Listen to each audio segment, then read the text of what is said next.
When the UN was invented, it had at least about approximately 50 members.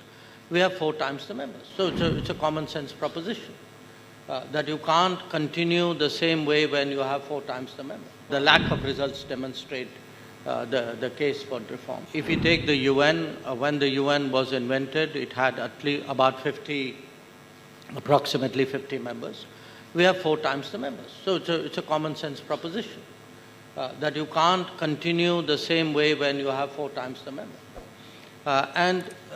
We use the UN very often to illustrate that point.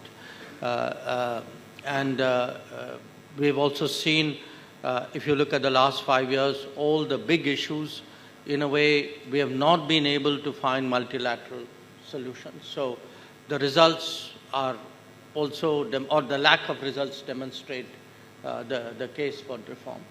But there's a larger, I think, global conversation and a global rebalancing as well, which is bigger than the UN, which is really, whose rules, how does it work? Because what has also happened is, in many cases, the rules have been gamed. We have today, we speak about globalization, for example, and the fact is that the world trading rules have been gamed.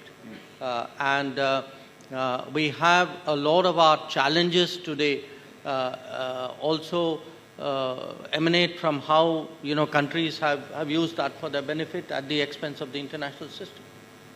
But in your conversations with various stakeholders, while everyone tends to agree that there is a need for reform, is there the appetite to do what needs to be done to push for that reform?